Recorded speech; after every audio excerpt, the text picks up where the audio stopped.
Good morning all of you. आज हम करने वाले हमारे 15 सम हो गए थे एक्सरसाइज 6.5 के, तो 16 सम से हमने शुरू करना है। ठीक है, 16 सम मतलब इस पूरी एक्सरसाइज में लग क्या रहा है, पाइथागोरस थ्योरम लग रही है। तो एक राइट एंगल ट्रायंगल दी हुई होगी, उसके ऊपर पाइथागोरस थ्योरम लगा देंगे। तो देखते हैं, अगला है 16th है। 15th हमने कल कर लिया था, जिसमें 9AD² इक्वल टू 7AB² हमने किया था। तो किसी इक्विलेटरल ट्रायंगल में ये प्रूव करना है कि एक साइड के स्क्वायर का ट्रिपल यानी कि एक भुजा के वर्ग का तिगुना उसके शीर्ष लंब यानी कि परपेंडिकुलर के स्क्वायर के 4 गुने के बराबर होगा, 4 टाइम के बराबर होगा। तो इसमें ट्रायंगल हमें माननी है अपनी तरफ से, ये हमने इक्विलेटरल ट्रायंगल मान ली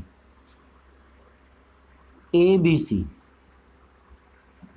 और इससे इसके ऊपर ये परपेंडिकुलर ले लिया। भी परपेंडिकुलर है तो ये बाइसेक्ट करेगा। 15 सम में भी यही आता ना कि अगर समबाहु त्रिभुज में इक्विलेटरल ट्रायंगल में अगर ऊपर वाले से अगर आप परपेंडिकुलर लोगे तो ये दोनों पार्ट बराबर होंगे, मतलब ये इसको बाइसेक्ट करेगा। हिंदी में कहते हैं समद्विभाजित करना, समान दो भागों में बांटना। तो ये दोनों भाग कैसे होंगे, समान होंगे, बराबर होंगे। ठीक है, तो सबसे पहले गिवन में,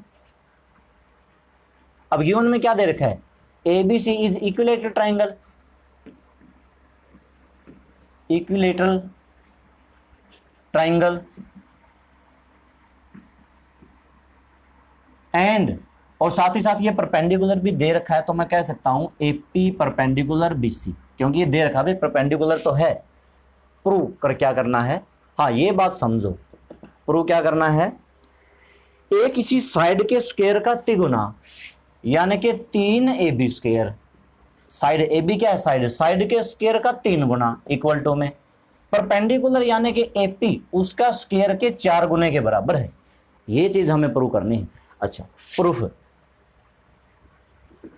तो देखो हाँ, ट्रायंगल कौन सी लोगे, राइट एंगल ट्रायंगल लेनी है, यानी कि त्रिभुज यानी कि ट्रायंगल, क्या लिखूं, triangle ABP in triangle ABP by Pythagoras theorem. सीधी सी बात है, AB² इज इक्वल टू किसके बराबर हो जाएगा, BP² प्लस में AP²। ठीक है, अच्छा अब वही बात, बिकॉज AP बाइसेक्ट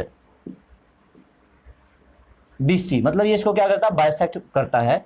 तो BP की वैल्यू क्या होगी, BC/2 होगी। इसमें पुट कर दो, AB का स्क्वायर बराबर BC/2 का स्क्वायर और प्लस में AP²। भाई साथ ही साथ ये इक्विलेटरल ट्रायंगल है, तो BC किसके बराबर है, AB के बराबर है। देखो इक्विलेटरल ट्रायंगल है, समबाहु त्रिभुज है, इसकी तीनों भुजाएं कैसी होंगी, बराबर होंगी भाई। तो AB और BC दोनों बराबर होंगी। मुझे यहां पर BC की वैल्यू AB पुट करनी है, तो AB² बराबर में AB²/4। एक मिनट, पहले मैं इसको जैसा है वैसा लिख लेता हूं। BC की जगह मैंने पुट कर दिया, is equal to O plus में AP²।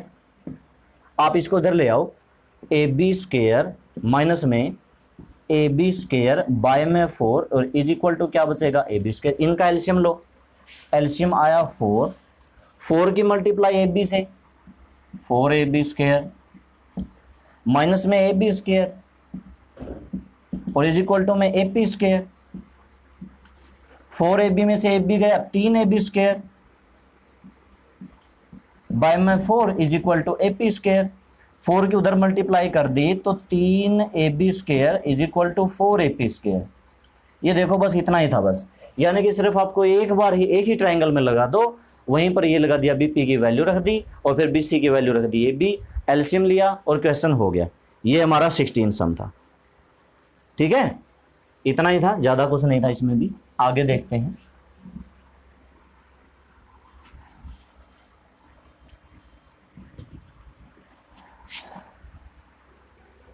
आगे देखते हैं 17 ऑप्शन दे रखे हैं। चलो अब इसमें साइड दे रखी है, AB कैसी दे रखी है, AB है 6√3, AB तो दे रखी है 6√3, AC कितनी दे रखी है 12 और BC कितनी दे रखी है 6।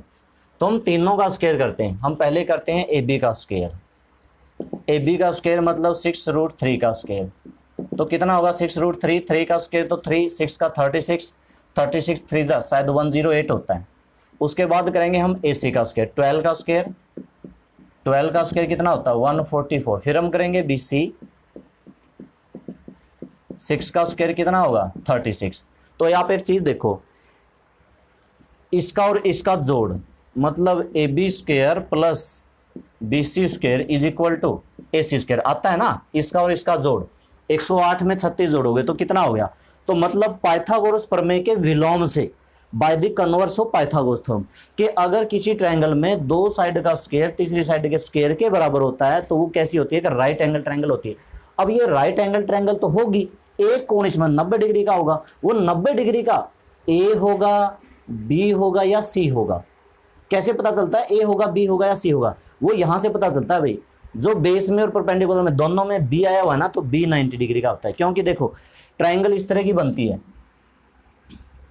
तो A B C मतलब B दोनों में आया होगा, AB प्लस BC, तो ये जो 90 डिग्री का होता है ना, दोनों में आता है। ये बेस में भी आता है, ये परपेंडिकुलर में भी आता है, हाइपोटेन्यूज में बिल्कुल भी नहीं आता। ऐसे समझो, ये AC क्या है हाइपोटेन्यूज, AC क्या है हाइपोटेन्यूज, और हाइपोटेन्यूज के सामने वाला क्या होता है परपेंडिकुलर। AC क्या है हाइपोटेन्यूज, उसके सामने वाला क्या होता है हमेशा लंब होता है, 90 डिग्री का होता है, परपेंडिकुलर होता है। तो B इसमें कितना है 90 डिग्री का है। ठीक है, तो ये दो सम रहते थे भाई इसके। अब हम इसके ऑप्शनल एक्सरसाइज का एक दो सम कर लेते हैं।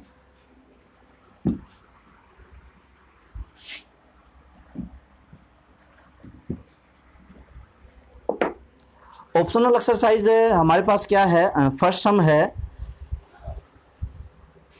फिगर इसकी दे रखी है, फिगर दे रखी है, ये इस तरह की ट्रायंगल कुछ दे रखी है, ये इस तरह की ट्रायंगल है, यानी कि P Q R और यहां से यहां भी है कुछ S है, हाँ ये है से। तो क्वेश्चन नंबर 1 ऑप्शनल एक्सरसाइज हम कर रहे हैं। इसमें क्या दे रखा, आकृति में फिगर, इन फिगर आकृति में सबसे पहले PS कोण QPR को समद्विभाजित करता है।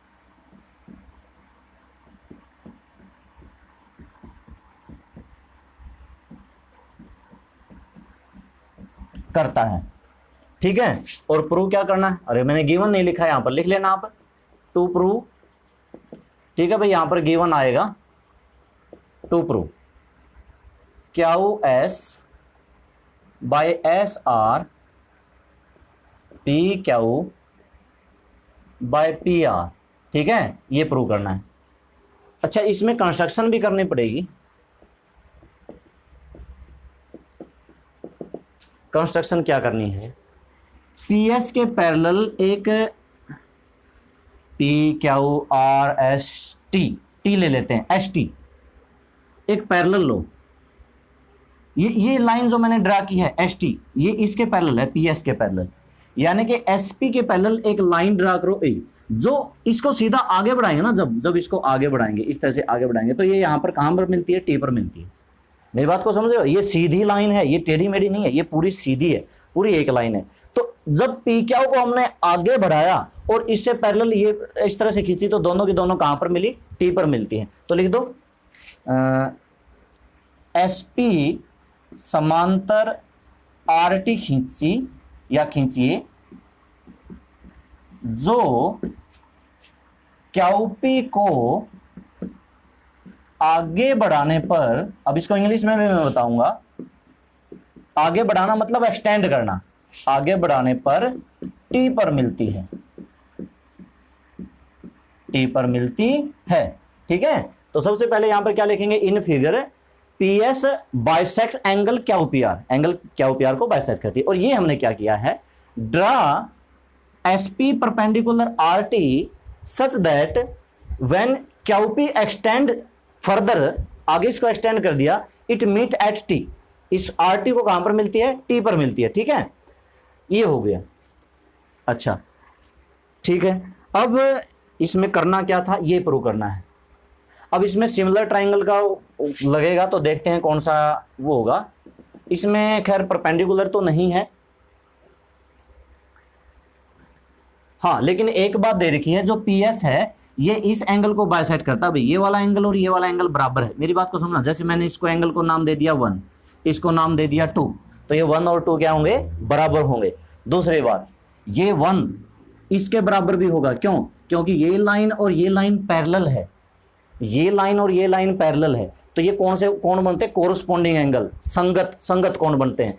तो ये एंगल अगर मैं इसको कुछ नाम दूं, जैसे कि मान लो कि मैंने इसको x नाम दे दिया, इसको y नाम दे दिया, तो ये भी कितना होगा, x होगा। दूसरी बात, अगर ये y है तो ये भी कितना होगा, y होगा।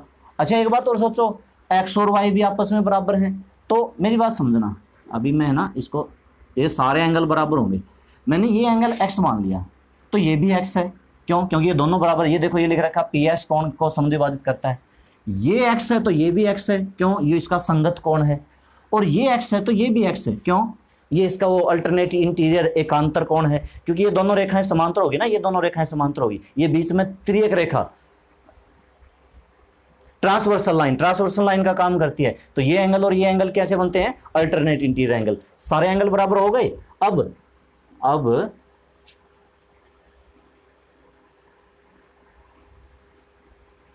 इसमें सिमिलर क्राइटेरियन कौन सी लेनी है, Q S, S R, P Q कहां पर है, यहां पर है, और पी आर वहां पर है, ठीक है। साथ ही साथ इसमें थेल्स थ्योरम भी लगा देते हैं, बिकॉज सबसे पहले तो थेल्स थ्योरम ही लगाते हैं, ये एंगल का तो बाद में जिक्र करेंगे।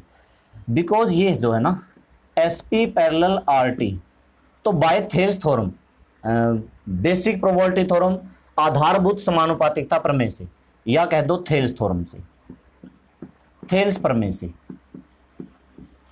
जो हमारी थ्योरम 6.1 थी, ये पैरेलल है इसके, तो क्या होता है भाई, Q S by S R,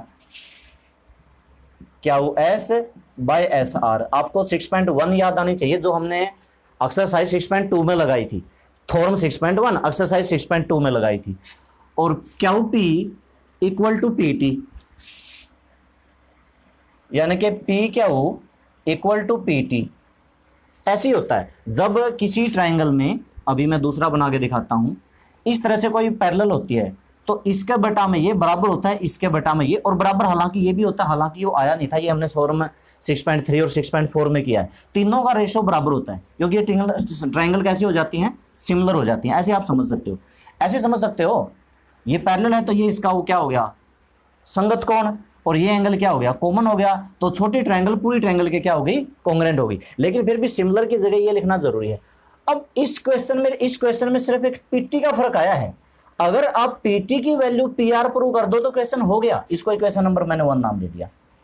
अब सोचना यह है कि पीटी और पीआर किस तरह से बराबर होंगे, पीटी और पीआर कैसे हो, वो तो मैं पहले ही समझा चुका हूं। देखो ये क्या कहा था भाई, ये एंगल इसके बराबर, ये एंगल उसके बराबर, ये एंगल इसके बराबर। तो अगर इस ट्राइंगल की बात करें, इसमें दो कोण बराबर हैं तो उनकी अपोजिट साइड बराबर होंगी। तो इस एक्स का अपोजिट साइड पीआर और इस एक्स का अपोजिट साइड पीटी। बस अब ये आपको लिखना है, ये जो सारी चीज है वो समझानी है। बिकॉज पीएस इसको क्या करता है, समद्विभाजित करता है। मतलब PS bisect angle Q P R समद्विभाजित करता है। तो so angle Q P S is equal to angle Q S P R किसके बराबर होगा, S P R. Equation number 2, ठीक है। And angle Q P S is equal to angle Q T R लिखना पड़ेगा भाई, क्यू टी आर। ये कौन सा कोण हुआ, संगत कोण हुआ, और कोरस्पॉन्डिंग एंगल लिख दो संगत कोण। और ये इक्वेशन नंबर मेरी हुई 3। साथ ही साथ ये जो एंगल है एक और था, आया था एस पी आर बराबर हुआ टी आर पी, या कह दो P R T. Alternate interior angle था भाई, एकांतर कौन था, एकांतर मतलब अल्टरनेट इंटीरियर एंगल, अंत एकांतर कोण। और ये मेरी समीकरण नंबर 4 हुई।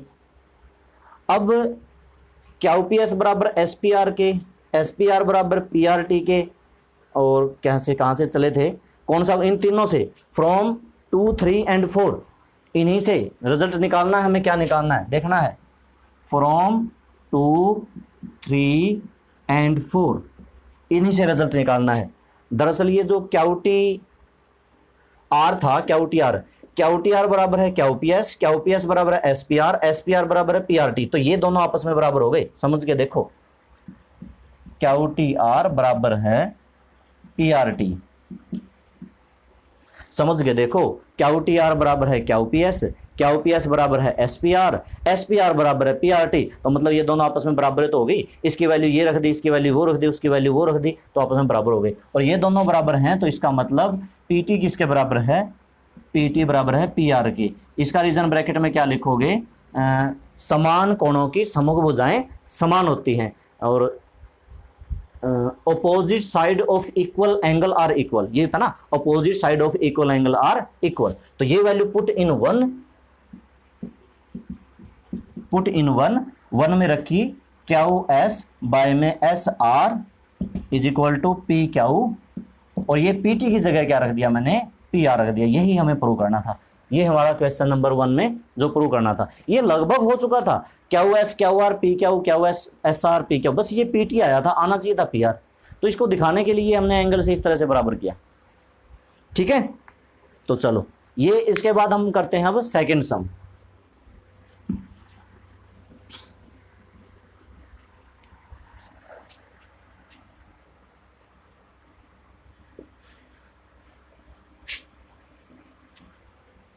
देखो सेकंड सम की फिगर इसने दे रखी है, इस तरह की ट्रायंगल कुछ बना लेते हैं।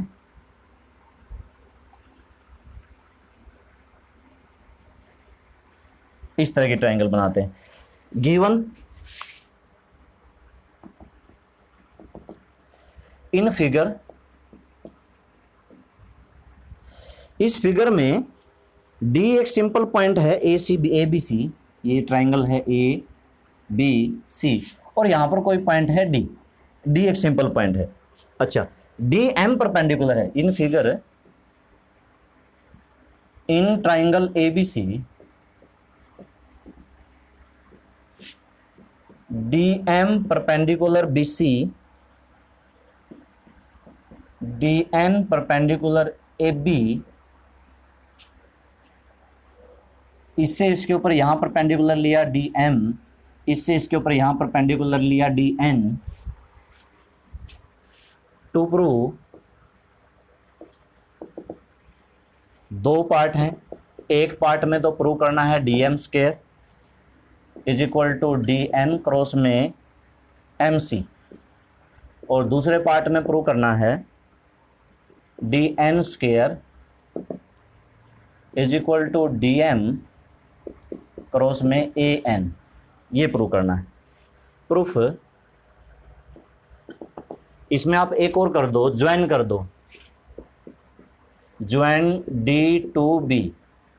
मैंने यहाँ पर डी को बी से भी ज्वाइन कर दिया। अच्छा ध्यान रखना भाई, ये परपेंडिकुलर है 90 डिग्री का है, ये परपेंडिकुलर है यहाँ पर भी 90 डिग्री का है। अब ये परपेंडिकुलर तो नहीं दे रखा ना क्वेश्चन में, बस हाँ, लेकिन इसने ये लिख रखा है ट्रायंगल ए बी सी के हाइपोटेनस। तो अगर ए सी हाइपोटेनस है तो बिल्कुल से ये भी परपेंडिकुलर होगा। एक बात को समझना, ये भी परपेंडिकुलर होगा। और किसी क्वाड्रिलेटरल में ये हमें ऊपर लिखना था इन ए राइट एंगल ट्रायंगल, क्योंकि इसका ए सी हाइपोटेनस है, तो मतलब यहाँ पर बी जो है वो भी 90 डिग्री का है। अच्छा, एक क्वाड्रिलेटरल में अगर मैं बात करूं डी एम बी एन, एक क्वाड्रिलेटरल के 3 एंगल 90-90 डिग्री के हैं, ये भी 90 का, ये भी 90 का, ये भी 90 का, तो ये चौथा कितने का होगा? ये भी 90 का होगा, 90 डिग्री का होगा। ठीक है, अभी इसको ज्वाइन कर देते हैं। ये मैंने ज्वाइन कर दिया, ठीक है। अच्छा, इन एंगल को अब हम लेते हैं, हम लिखते हैं अगर एंगल ये 90 डिग्री का है तो इस ट्रायंगल की बात करते हैं। ये हमने ज्वाइन कर दिया। In triangle C D M, तो इसमें बार बार लिखना पड़ेगा। एक काम कर देते हैं, इस एंगल को 1 नाम दिया, इस एंगल को 2 नाम दिया, इस एंगल को 3 नाम दिया, इस एंगल को 4 नाम दिया, इस एंगल को 5 नाम दिया। इस एंगल को 6 नाम दिया और इस एंगल को 7 नाम दिया, उसकी देखेंगे। फिलहाल यहाँ से करते हैं। तो सबसे पहले तो ये आप लिख लोगे, let angle DCM is equal to 1, मतलब एंगल 1, और दूसरा angle CDM is equal to angle 2, angle MDB is equal to angle 3। ये लिखना, अगर आप कोई नाम देते हो तो लिखना ज़रूरी होता है। तो angle DBM is equal to angle 6, angle DBA या N is equal to angle 7, और कौन सा बचा? चलो जो भी बचता, 5 बचता है। ऊपर वाले को भी अगर आप 8 नाम दे दो, क्योंकि इनमें बहुत सारे एंगल्स की मुझे ज़रूरत पड़ेगी। अच्छा एक बात देखो, इन ट्राइंगल DCM की अगर मैं बात करूं, angle 1 plus angle 2 plus angle CMD, तीनों का सम कितना होगा? 180। और ये जो CMD है ये 90 डिग्री है, तो एंगल 1 प्लस एंगल 2 कितने का होगा भाई? 180 माइनस 90 इज इक्वल टू 90। एक बात को समझना, angle 1 plus angle 2 is equal to 90 degree, equation number 1 आती है। ठीक है, तो उसी तरह से अगर मैं बात करूं एंगल 3 प्लस एंगल 6 की, इसी तरीके से देखो मैं सीधा लिख देता हूं। अगर मैं इस ट्राइंगल की बात करूं, ये एंगल तो 90 डिग्री का है, तो 3 और 6 का सम भी कितना होगा? Also angle 3 plus angle 6 is equal to, ये भी 90 डिग्री होगा, इक्वेशन नंबर 2।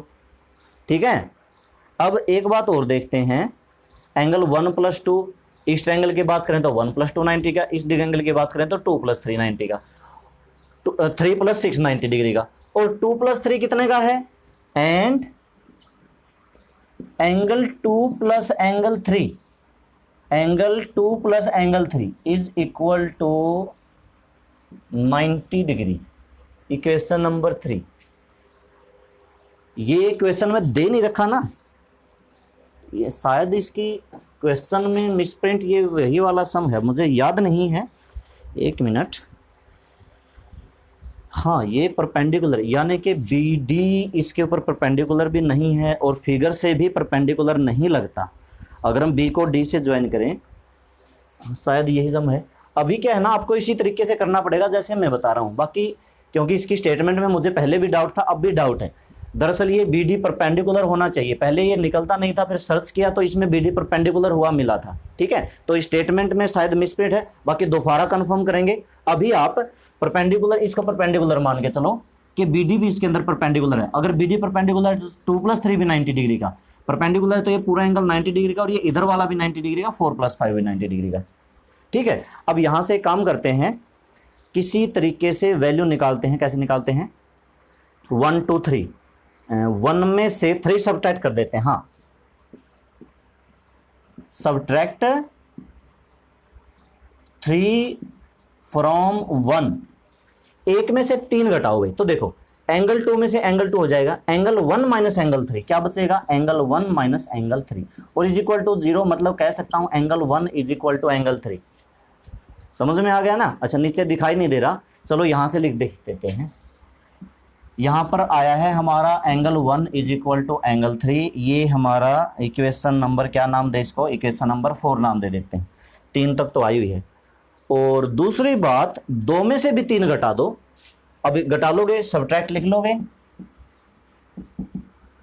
Subtract 6 from 2। अब 2 में से 3, नहीं इक्वेशन तो 3 है, हाँ 2 में से 3 घटाओ, 2 में से 3, तो देखो 3 से 3 घटा, 6 माइनस 2, यहां पर क्या बचा? Angle 6 minus angle 2 is equal to 0 बचेगा भाई। 90 में से 90 गया 0, 3 में से 3 गया 0, 6 में से 2 उधर ले गए, तो angle 6 is equal to angle 2, equation number 5। अभी समझो थोड़ा सा, एंगल 1 इज इक्वल टू 3 के, एंगल 2 इज इक्वल टू 6 के, दो एंगल, मतलब ये वाली ट्रायंगल और ये वाली ट्रायंगल सिमिलर तो है, दो एंगल इक्वल है। तीसरा कहो तो 90 डिग्री का, वो भी है, हालांकि जरूरत नहीं। तो मैं कह सकता हूं triangle DCM similar to triangle, अब ऑर्डर ठीक से लेना भाई, मैंने लिया है DCM, अब D है 2 का और 2 बराबर है 6 के, तो शुरू में लिखना पड़ेगा B, फिर मैंने लिखा है DC 1 और 1 बराबर है 3 के, और 3 कहां पर बना है, D पर बना है, और फिर M। ये ध्यान रखना DCM और कहीं DBM लिख दो, नहीं BDM लिखना पड़ेगा, BDM। ऑर्डर के हिसाब से भी जो D वाला है 2 वाला वो B के यानी कि 6 के बराबर है, और जो C वाला 1 वाला है वो D वाले यानी कि 3 वाले के बराबर है। अब यहां से हमें ये निकालना है, तो मैं क्या कर दूं, DM ट्राइंगल सिमिलर है बाय ए सिमिलर क्राइटेरियन लिख लेना, DM के बाय में BM, और क्या लेना है, क्वेश्चन के हिसाब से लेते हैं MC लेना है, MC बाय में फर्स्ट क्वेश्चन था ना, चलो देखते हैं,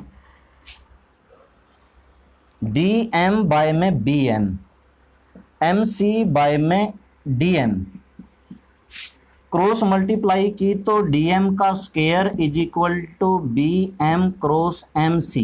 अब आपको लग रहा होगा क्वेश्चन नहीं आया, MC तो आ गया लेकिन DN और आ गया BM, तो देखो भाई BM क्या है, ये BM है, और यह BM DN के तो बराबर होगा, क्योंकि देखो ये राइट एंगल सारे 90-90 के बनते थे, तो मैं कह सकता हूं ये क्या है कि रेक्टेंगल, और रेक्टेंगल की अपोजिट साइड क्या होती है, बराबर, तो ये BM किसके बराबर होगा, DN के, और ये जो BN है ये किसके बराबर होगा, DM के।